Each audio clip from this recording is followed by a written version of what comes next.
अस्सलाम वालेकुम बच्चों, आज मैं आपके लिए एक और नया वीडियो लेकर आया हूँ। चारुम जमात में इससे पहले मैंने तीसरे सबक की बुलंदख्वानी आपको बताई थी। अब ये सबक नंबर 4 की बुलंदख्वानी है और इसको आप जब गौर से सुनेंगे देखेंगे तो आपका इमला भी दुरुस्त हो जाएगा, आपको बुलंदख्वानी भी अच्छी तरह से पढ़नी भी आ जाएगी। तो शुरू करते हैं, हम ई लर्निंग एंड टीचिंग पेश करते हैं। जमात चारुम, मज़मून उर्दू, सबक नंबर 4, पूरी जो कढ़ाई से निकल भागी। बहुत ही मज़ा सबक है, आप लोगों को सुनने में बड़ा मजा आएगा। तो चलिए शुरू करते हैं। किसी गांव में एक किसान अपनी बीवी के साथ रहता था। किसान का नाम था मनसा और उसकी बीवी का गुड़िया। मनसा के पास रुपया पैसा अच्छा खासा था, मगर घर में काम करने वाले आदमी कम थे। उसे हमेशा दूसरों से मजदूरी पर काम लेना पड़ता था। बैसाख का महीना था। मनसा के खेतों में गेहूं की फसल खूब हुई थी और खेत भी कट चुके थे।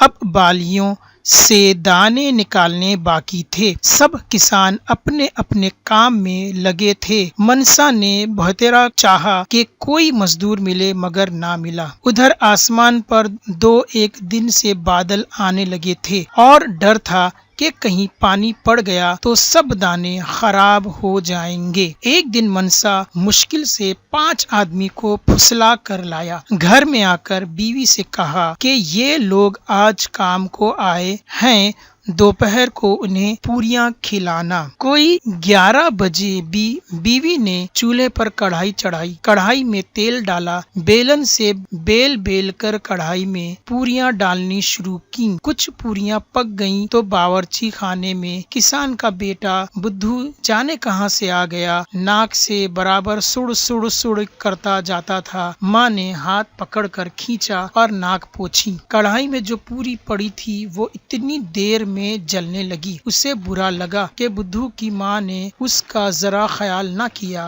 पूरी झट कढ़ाई में से कूदकर भाग खड़ी हुई कि तुम बुद्धू की नाक पोंछो, मैं तो जाती हूँ। बुद्धू की माँ ने बहुत चाहा कि उसे पकड़े, मगर वो कहाँ हाथ आती। घर से निकलकर खेत की तरफ भागी। रास्ते में मनसा और उसके दोस्तों के पास से गुजरी। उन्होंने जब देखा कि अच्छी पकी पकाई पूरी यूं पास से भागी जा रही है तो काम छोड़कर उसके पीछे हो लिए, मगर वो उनके हाथ न आई। खेत से निकलकर पूरी को एक खरगोश मिला। खरगोश ने बड़ी तेजी से उसका पीछा किया। बी पूरी एक भट में घुस गई। अंदर एक लोमड़ी बैठी थी। पूरी उल्टे पांव लौटी और ये कहती हुई भागी, बी लोमड़ी, मैं तुम्हारे बस की नहीं। लोमड़ी ने कहा, ठहर तो तेरी शेखी का मजा तुझे चकाती हूँ। वो पीछे लपकी, मगर पूरी थी बड़ी चालाक। उसने झट एक किसान के मकान का रुख किया। किसान के मकान के करीब एक भूखी कुतिया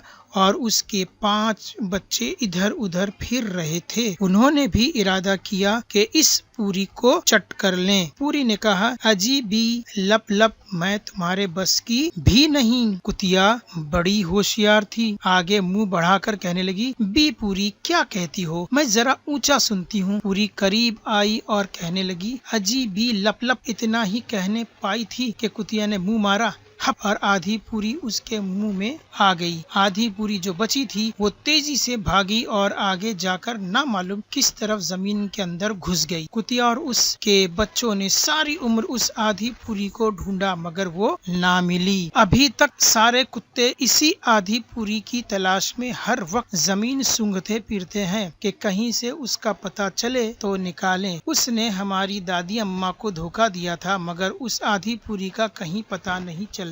तो बच्चों, आज आपने देखे कि ये छोटी सी बहुत ही बेहतरीन कहानी थी जो सबक के सूरत में आपके सामने पेश की गई। इसमें बहुत सारे लफ्ज जो थे वो डबल रिपीट हुए हैं। तो उम्मीद है ये सबक आपको बहुत पसंद आएगा। तो इसको बार बार सुनिए ताकि ये सबक आपको याद हो जाए और इसमें के सवाल जब भी आपको याद हो जाए और अल्फाज की शनाख्त भी आपको अच्छी तरह से हो जाए और उनके तलफ़ुज़ भी अच्छी तरह से आपको ज़हन-नशीन हो जाए। तो इस वीडियो को ज़्यादा से ज़्यादा देखिए, ज़्यादा से ज़्यादा इसको याद करने की कोशिश कीजिए और अपने दोस्तों में इसको ज़रूर शेयर कीजिए। मिलते हैं अगले वीडियो में, तब तक के लिए अल्लाह हाफिज़।